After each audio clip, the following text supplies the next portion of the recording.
En esta clase hablaremos sobre algoritmos, diagramas de flujo y pseudocódigo. En particular, en este notebook aprenderemos qué es un algoritmo y veremos dos formas distintas pero complementarias de representarlos, a través de diagramas de flujo y de pseudocódigo. Primero, ¿qué es un algoritmo? En este curso emplearemos la palabra algoritmo para referirnos a un algoritmo computacional, el cual podemos definir de forma general como una serie de pasos computacionales que transforman datos de entrada en datos de salida. Notemos que esta definición es similar a una vista anteriormente en el Notebook 0.1, que es un programa IPyNotebook, donde dijimos que dentro del paradigma imperativo de la programación, definiremos a un programa como una serie de instrucciones que una computadora puede ejecutar o, en su defecto, interpretar. Entonces, vemos luego que hay similitudes, ¿no? En particular, ambas definiciones nos hablan sobre una serie. Entonces hay una secuencia ahí de por medio. Sin embargo, vale la pena reparar en las diferencias. Mientras que un algoritmo siempre inicia tomando datos de entrada y termina devolviendo datos de salida, la definición de programa no hace referencia explícita a un punto de partida en específico ni a uno de llegada. Además, mientras que la definición de algoritmo como una serie de pasos computacionales que transforman datos, etcétera, etcétera, implica cierta continuidad en la forma en que los datos de entrada se transforman progresivamente en los datos de salida, en la definición de programa no encontramos nada similar. Basta con tener una serie de instrucciones que sean apenas ejecutables o interpretables, sin mayores exigencias ni restricciones. En particular, no tiene que haber ninguna relación entre las instrucciones.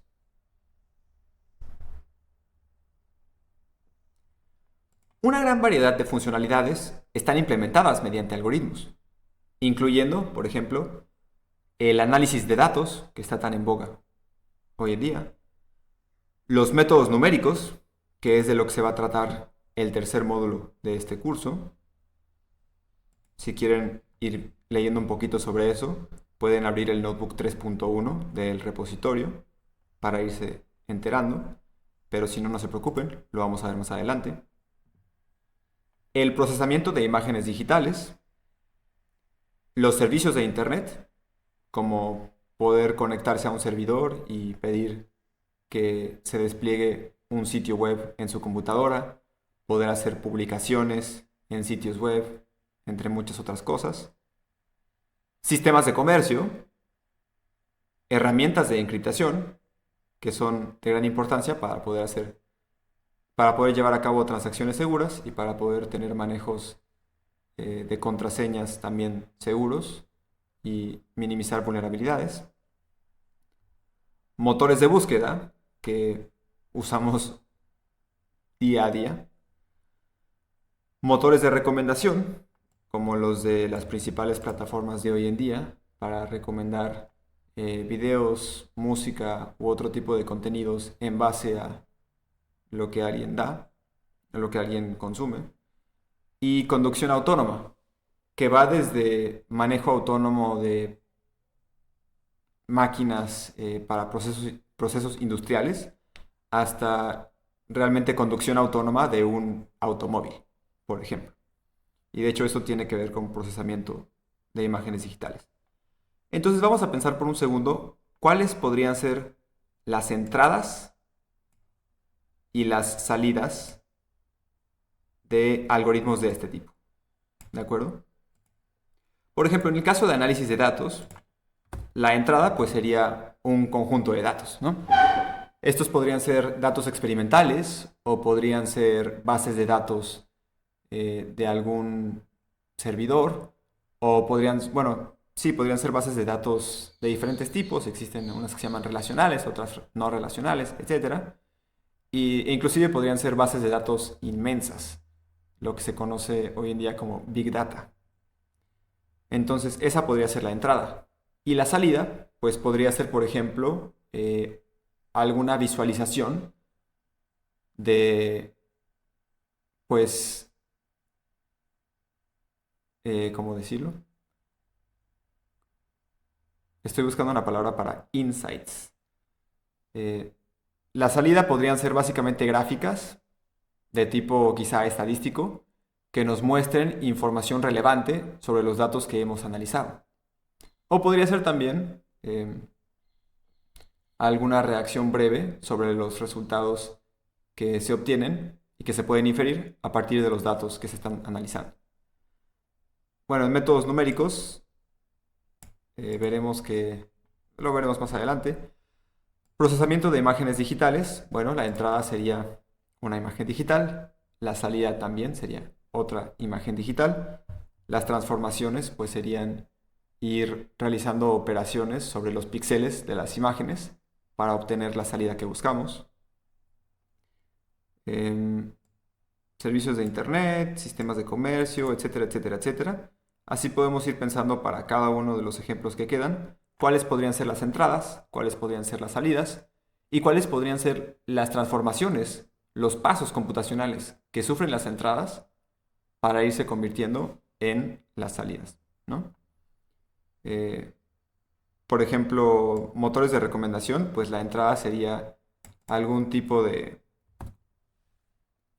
lista o de base de datos de los medios que consumimos y la salida sería pues otra lista de medios recomendados para consumir. Bien, algo que quiero resaltar sobre los algoritmos es que en ningún momento pedimos que para una misma entrada siempre se obtenga una misma salida, como si requerimos, por ejemplo, de las funciones en matemáticas, ¿no? Bien. Y bueno, aparte de estas, hay muchas, pero muchas más funcionalidades que están implementadas mediante algoritmos. Entonces, por eso es importante entenderlos. Vamos a hablar sobre un ejemplo clásico, que se llama el problema de sorteo, que se resuelve con un algoritmo, o con varios. Entonces, para ver un ejemplo prototípico, consideremos el siguiente problema, conocido como el problema de sorteo. Dada una secuencia finita de n números, a1, a2, hasta an, obtén, mediante permutaciones, una secuencia a1', a2', hasta an', tal que a1' sea menor o igual a a2', que sea menor o igual a, etcétera, etcétera, hasta que todos esos sean menores o iguales a an'. ¿De acuerdo? Entonces, lo podemos pensar como que, dada una n tupla, tenemos que realizar permutaciones sobre la n tupla, sobre sus entradas, es decir, intercambiar entradas de lugar, de tal forma que nos quede ordenada de menor a mayor. Ese es el problema de sorteo. Claramente, este problema se puede solucionar mediante un algoritmo. Con entrada, pues, una secuencia de números, o una n tupla. Con salida, otra secuencia de números, o quizá la misma, pero donde se asegure que las entradas están ordenadas de menor a mayor, y cuyos pasos de este algoritmo estén dados por permutaciones en secuencias de números. ¿De acuerdo? Entonces, los pasos computacionales que le vamos a estar realizando a la entrada hasta convertirla en la salida es permutar números en esa secuencia. Resulta que el sorteo es una operación fundamental en el área de la computación, pues muchos programas lo llevan a cabo como un paso intermedio, por lo que existe una gran variedad de algoritmos de sorteo que resuelven el problema anterior. Varios de ellos se pueden visualizar en este video. Entonces vamos a verlo. Y quiero que observen que en este video no todos los algoritmos parten de una misma entrada. ¿De acuerdo?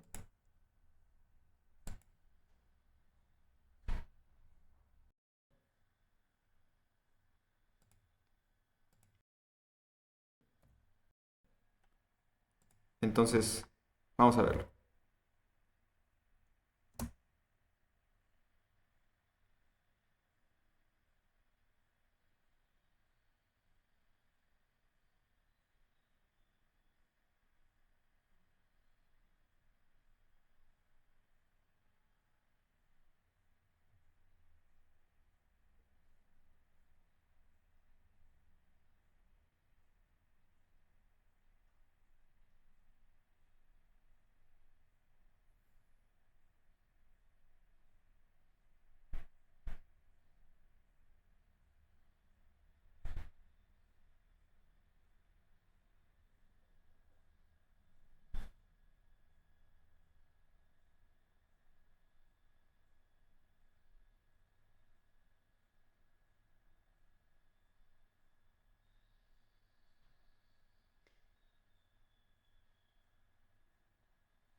Bien, pues dense cuenta de que los algoritmos no son algo fácil de comparar. En este caso, en este video tenemos una muestra de cómo una representación visual de cómo 24 algoritmos trabajan para sortear diferentes entradas. Pero, pues eso es algo muy importante. Las entradas son diferentes en cada caso. Entonces, no podemos comparar todos los algoritmos pensando, este es más rápido que este es, pues sí, este es más eficiente, etcétera, cuando ni siquiera los estamos comparando desde el mismo punto de partida. Y además, aunque todos estos 24 algoritmos arrancaran desde una misma entrada, ver cómo se desempeñan con respecto a ese mismo punto de partida no sería suficiente para generalizar sobre cómo se desempeñan en otros tipos de entradas. ¿De acuerdo? Entonces, comparar y estudiar algoritmos es un asunto serio y complejo. Bien. Para leer un poco más sobre 16 algoritmos de sorteo específicos, les recomiendo esta página web. Échenle un vistazo unos minutos. Se llama Sort Visualizer. A ver, voy a ir abriendo también el siguiente porque mi internet está muy lento, al parecer.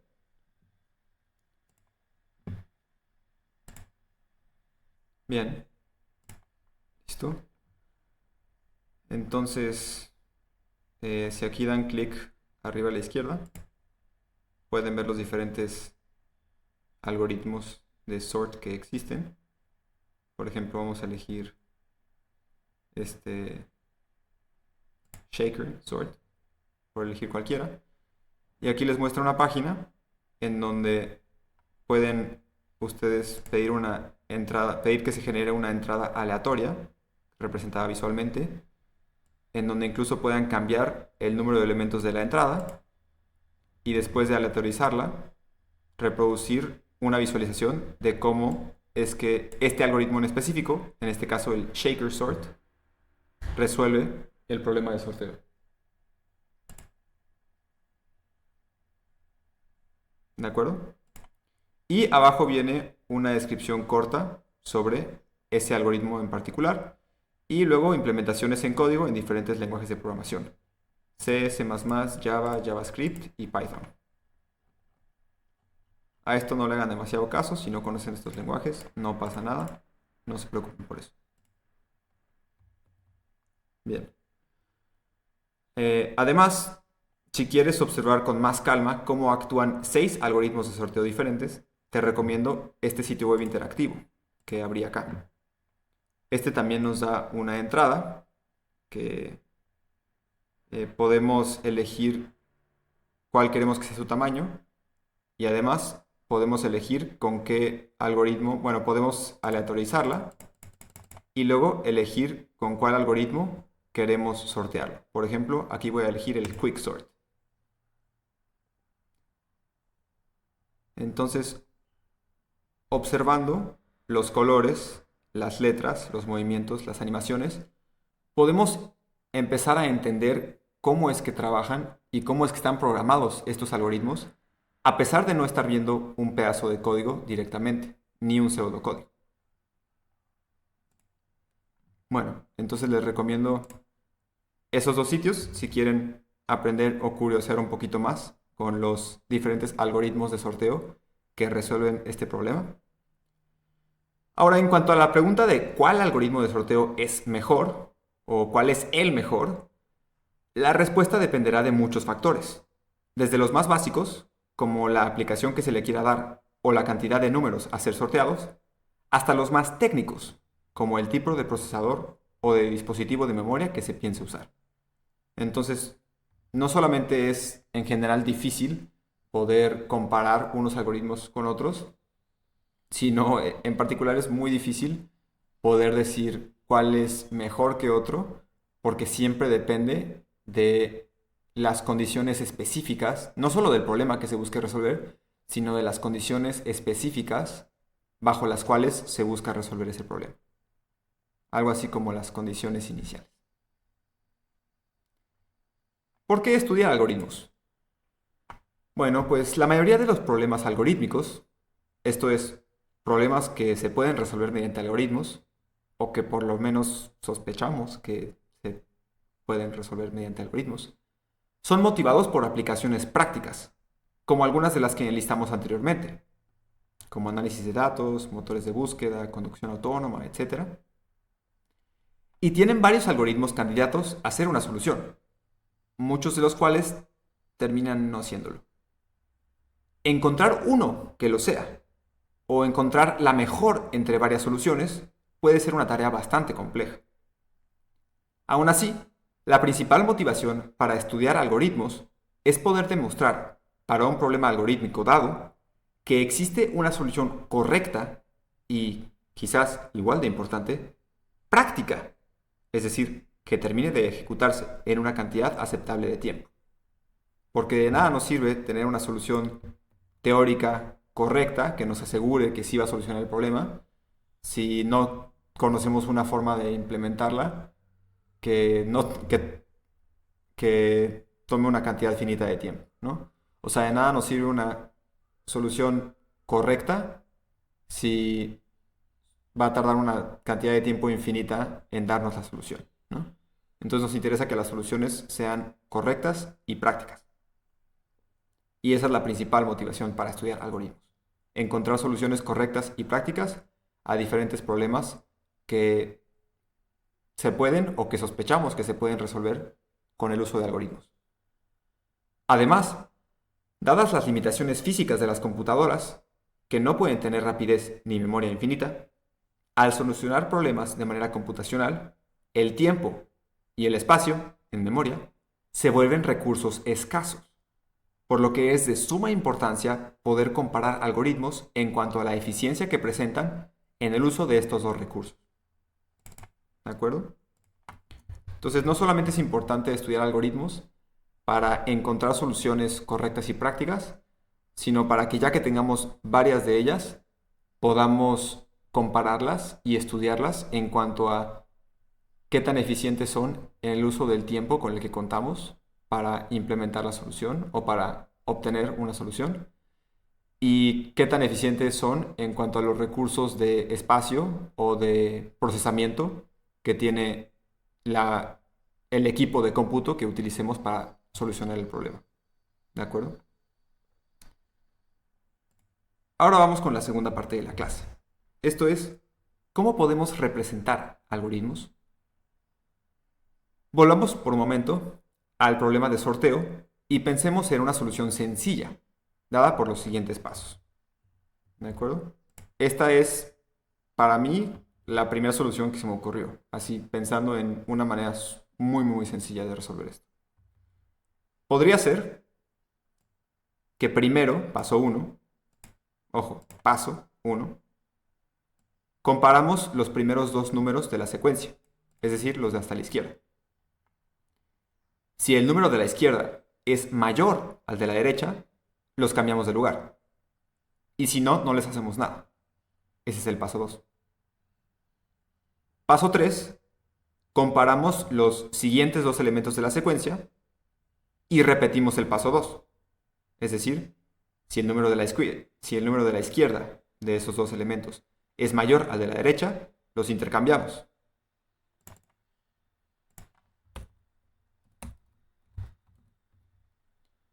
Luego viene el paso 4, que es repetir el paso 3 hasta haber comparado los últimos dos elementos de la secuencia. ¿De acuerdo? Entonces vamos tomando los elementos 2 a 2, primero A1 y A2, por ejemplo, y si A1 es mayor que A2, los cambiamos de lugar. Luego comparamos el que nos haya quedado aquí con el siguiente, y si el de la izquierda es mayor que el de la derecha, los cambiamos de lugar. Y luego comparamos los siguientes dos, y así hasta haber llegado a el que quede aquí en el penúltimo lugar, y el AN. Y si el de la izquierda es mayor que el AN, los cambiamos de lugar, y si no, así los dejamos. Entonces, observen que al haber hecho eso, realizado el paso 4, que es lo que acabamos de describir, no necesariamente habremos terminado, no podemos asegurar que habremos terminado. Lo que podemos asegurar es que, pues 2 a 2 digamos, si tomamos cualesquiera dos elementos adyacentes, el de la izquierda va a ser menor que el de la derecha. Eh, Mentira, perdón, lo dije mal. Eh, lo que podemos asegurar es que en donde no hayamos hecho movimientos al final, por ejemplo aquí, en estos últimos dos, que el de la izquierda es menor que el de la derecha, menor o igual. Sin embargo, no podemos asegurar aún nada sobre números que estén a una distancia mayor entre sí. ¿De acuerdo? No hemos hecho lo suficiente para que todos los números de la secuencia queden ordenados de menor a mayor. Entonces, falta más trabajo. Y por eso viene el paso 5, que es repetir los pasos del 1 al 4 hasta que la secuencia quede totalmente sorteada. ¿De acuerdo? Entonces, ya después de haber hecho ese primer sorteo entre elementos adyacentes, volvemos a fijarnos en los primeros dos elementos de la secuencia que tenemos. Volvemos a evaluar si el de la izquierda es mayor que la derecha e intercambiarlos si es el caso. Y así seguimos 2 a 2 hasta llegar al final. Y luego regresamos al inicio y volvemos a hacer eso mismo hasta que va a llegar una iteración de toda la secuencia en donde no intercambiemos nada.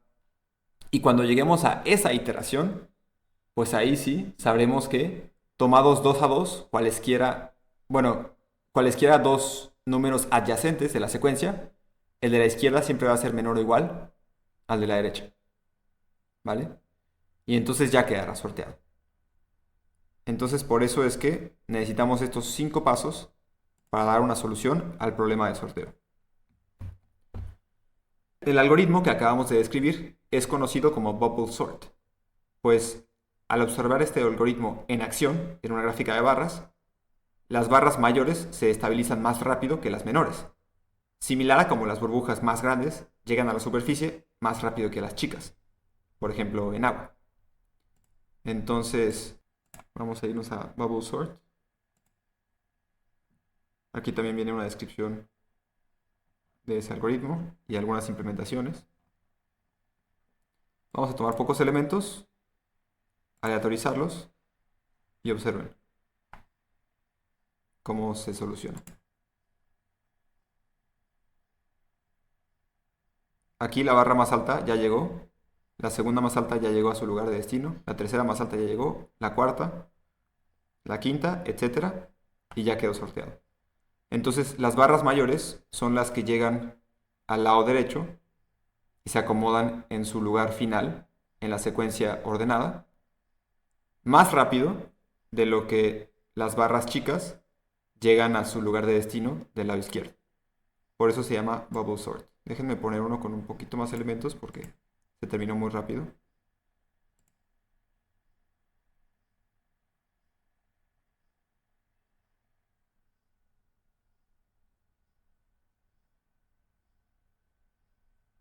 Bien.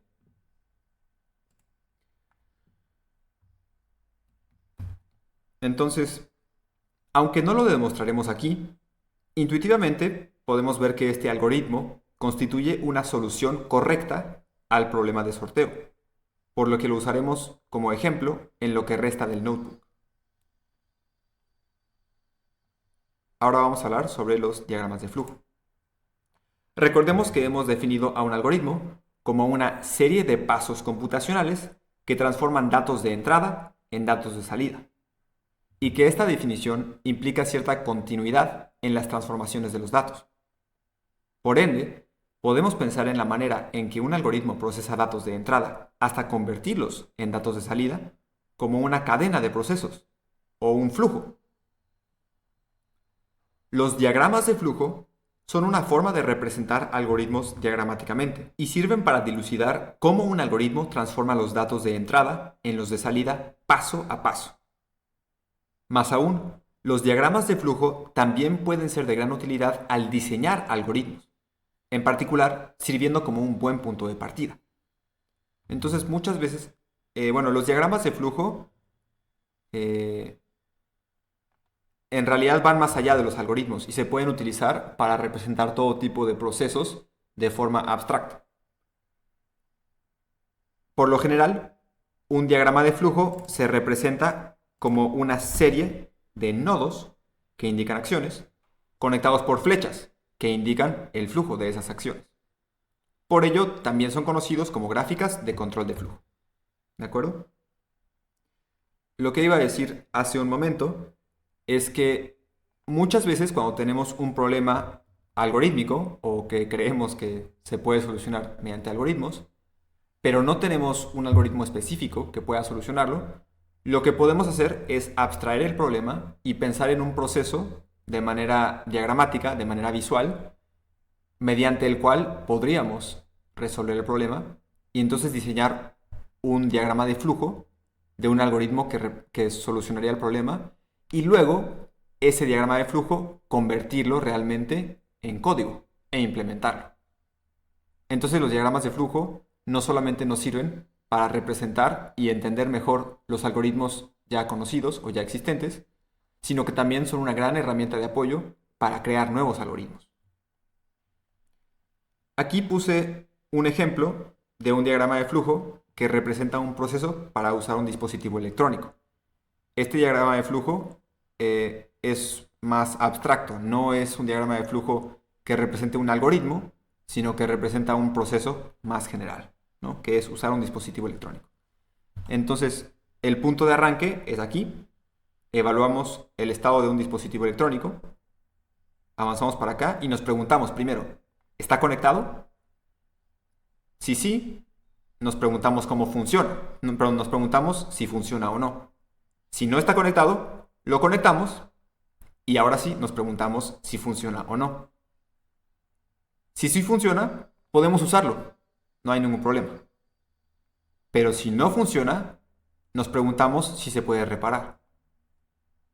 Si sí se puede reparar, pues intentamos repararlo.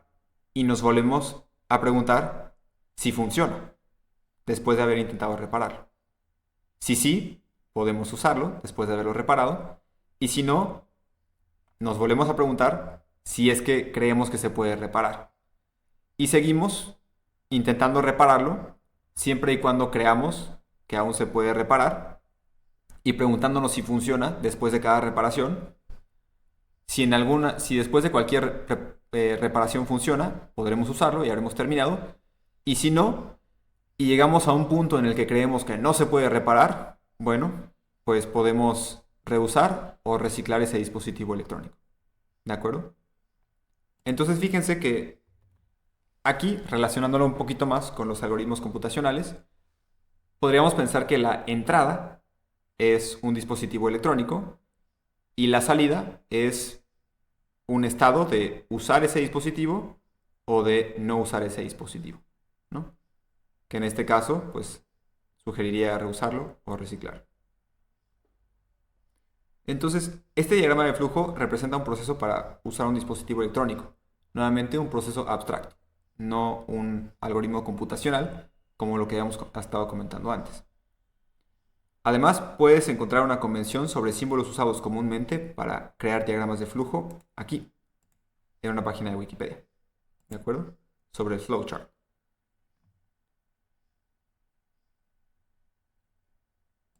Listo. En particular, si leen eso, se darán cuenta de que respeté esa convención para este pequeño ejemplo de un diagrama de flujo que representa un proceso. Ahora queda para ustedes como ejercicio crear un diagrama de flujo para el algoritmo de sorteo de burbuja. ¿De acuerdo?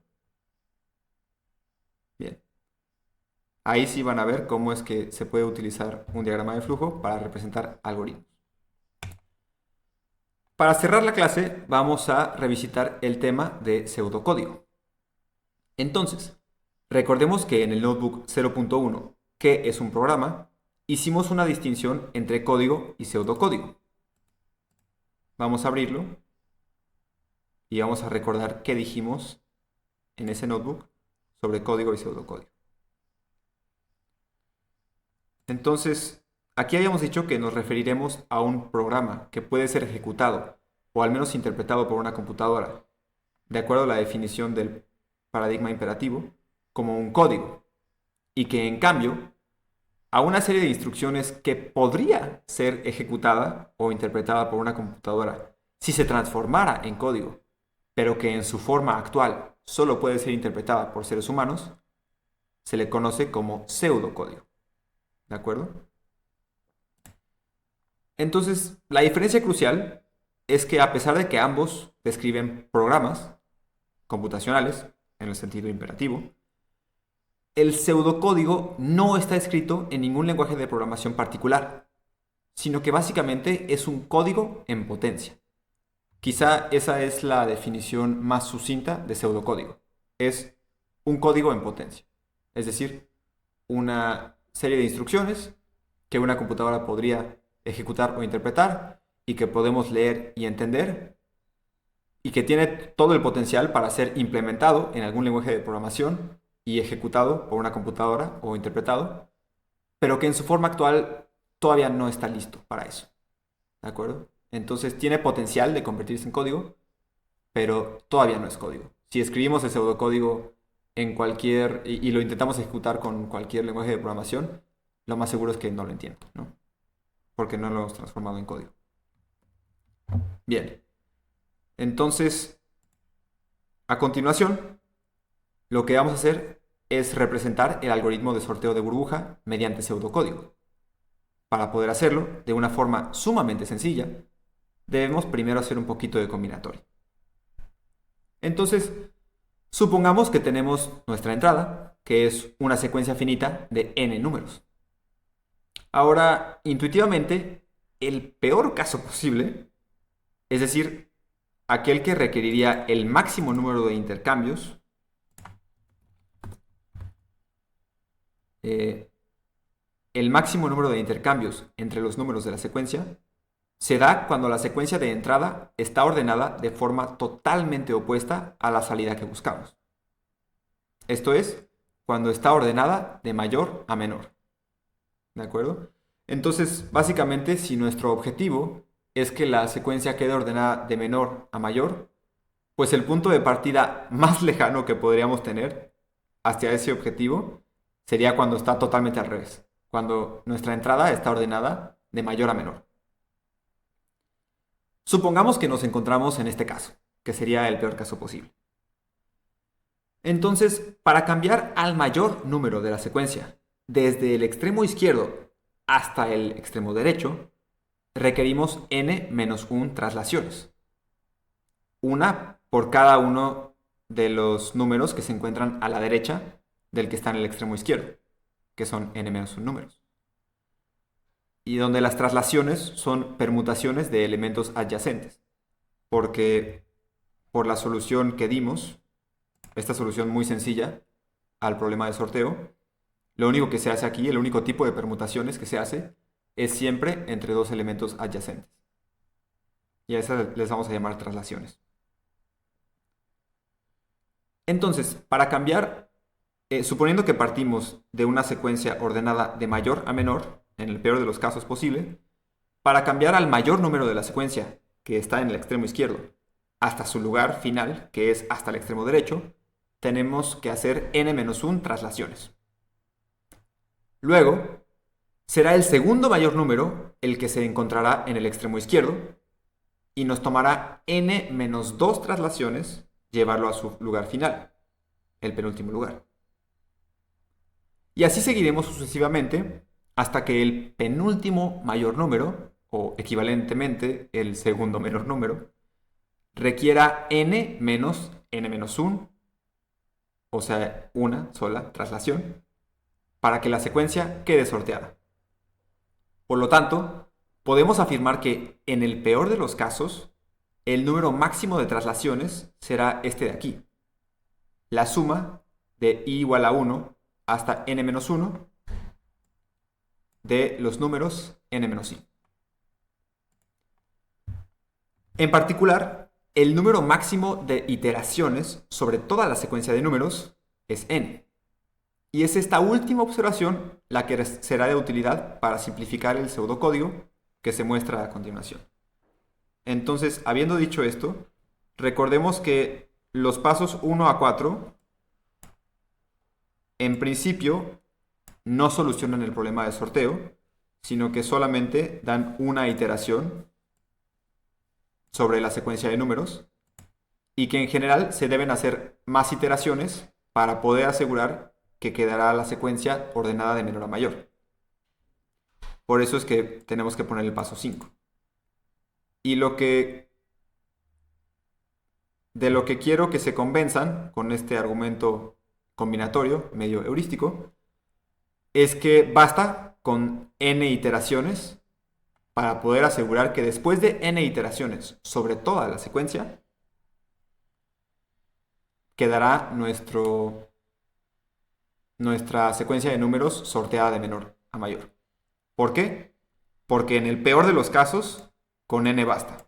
Entonces, en cualquier otro caso, con n iteraciones también debe bastar. ¿Vale? Entonces, con esa observación, vamos ahora sí a ver el pseudocódigo. Entonces, el algoritmo es el sorteo de burbuja, o bubble sort en inglés. La entrada es una secuencia finita de n números. La salida es una secuencia finita de n números ordenados de menor a mayor. Y el pseudocódigo podría verse así. Los números de la izquierda indican como líneas en un archivo de texto o en una celda de código. Entonces, pues básicamente es para hacernos pensar que esto es algo así como un código. Y podría verse así. Primero, para cada i, desde 1 hasta n, y luego, mientras esa i se va iterando de 1 a n, para cada j, desde 1 hasta n-1, comparamos el jésimo elemento del arreglo, que estamos escribiendo así como a con j entre corchetes, con la entrada j más 1 del arreglo, a con j más 1 entre corchetes, y si el jésimo elemento del arreglo es mayor que el j más 1, intercambiamos a estos dos elementos. Y listo. Ese sería nuestro pseudocódigo. Observemos que aquí las sangrías o indentaciones que aparecen es para dejar claro de forma visual y sencilla que algunas de estas instrucciones están condicionadas o anidadas en otras. Por ejemplo, esta instrucción de intercambiar a AJ con AJ-1, es decir, el jésimo elemento con el elemento J más 1, está condicionada a que se cumpla esta condición. ¿De acuerdo? Y la evaluación de esta condición, o sea, la ejecución de esta instrucción de la tercera línea, se da para cada j que va desde 1 hasta n-1. Entonces, si lo piensan, estas tres líneas de código, de la línea 2 a la línea 4, sería algo así como el pseudocódigo que representa los primeros 4 pasos de nuestra descripción inicial de la solución, que luego dijimos que resultaba ser bubble sort. Ahora, para poner el quinto paso, de repetir los pasos anteriores hasta que la secuencia quede sorteada, lo que hacemos es anidar esta iteración de j desde 1 hasta n-1 en otra iteración que vaya desde 1 hasta n, para que este proceso anterior de ir comparando elementos adyacentes e intercambiándolos si el de la izquierda es mayor que la derecha, se realice sobre toda la secuencia n veces. Y así podamos asegurar que efectivamente nuestra solución es correcta. Y de hecho, pues no nos tenemos que quedar en el pseudocódigo. Aquí les muestro una implementación en Julia de este mismo pseudocódigo. Entonces, aquí tenemos nuestra secuencia de números, que bueno, es algo que más adelante veremos que se llama arreglo. Esta es una declaración de una variable a la que le estamos asignando este arreglo. No se preocupen, ahorita solamente quiero que se vayan familiarizando con el lenguaje. Lo vamos a ver con detenimiento en el siguiente módulo.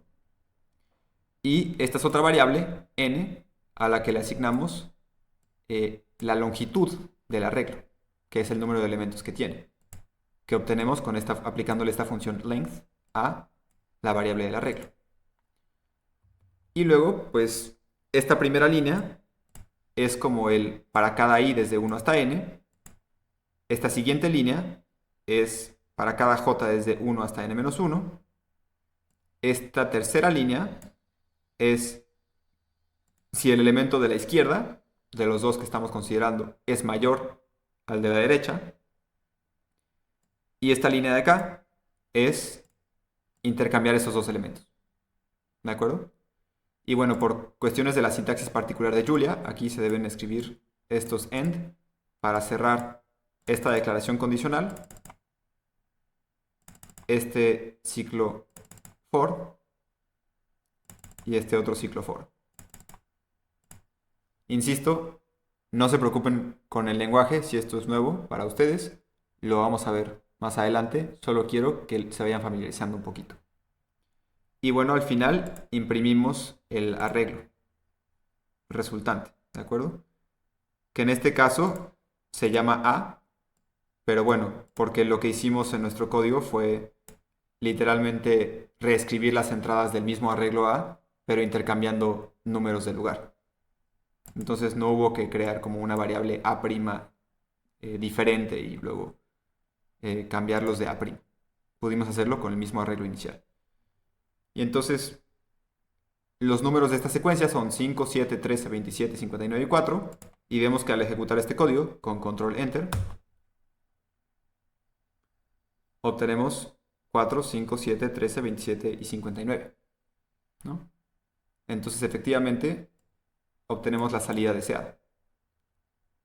Y aquí ustedes pueden cambiar este arreglo por lo que quieran. No sé, voy a teclear más números al azar.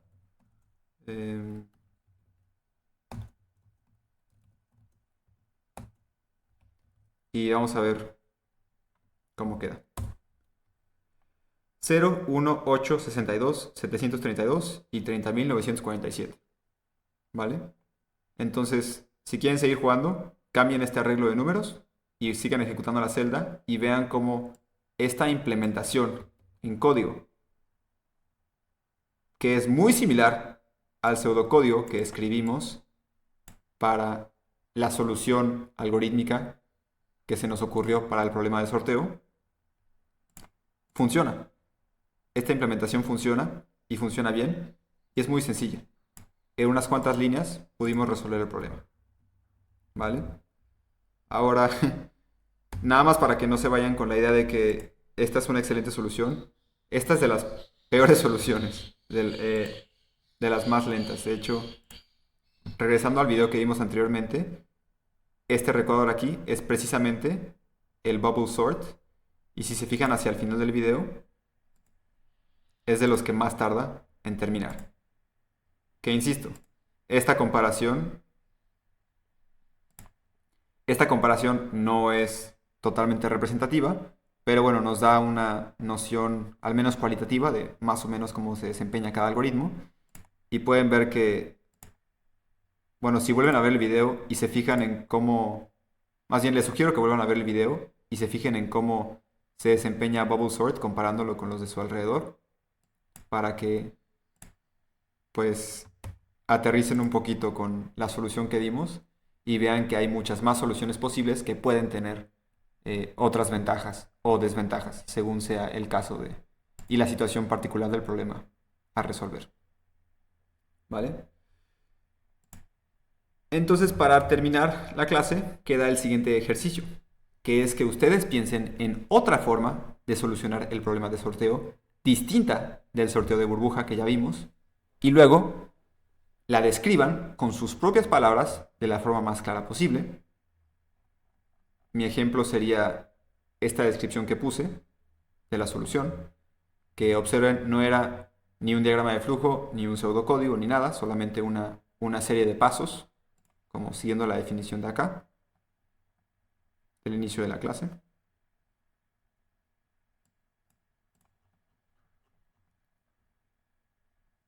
Después de describirla con sus palabras de la forma más clara que puedan, argumenten si creen que sería una solución correcta Es decir, que dada cualquier entrada finita de n números, siempre en primero terminaría de ejecutarse su solución y en segunda la salida que nos devolvería sería efectivamente la misma secuencia, la secuencia de los mismos números, pero ordenados de menor a mayor. ¿Y por qué sería correcta si es el caso? No es necesario que lo demuestren, pero argumentenos un poquito de qué piensan al respecto. Después, especulen un poco alrededor de su eficiencia en cuanto a espacio y tiempo. Obviamente, esto puede ser vago, no importa.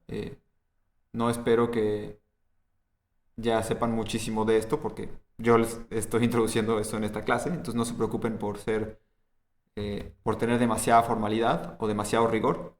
Aquí quiero que nada más especulen y sobre todo muestren cuál es la intuición que traen en este momento.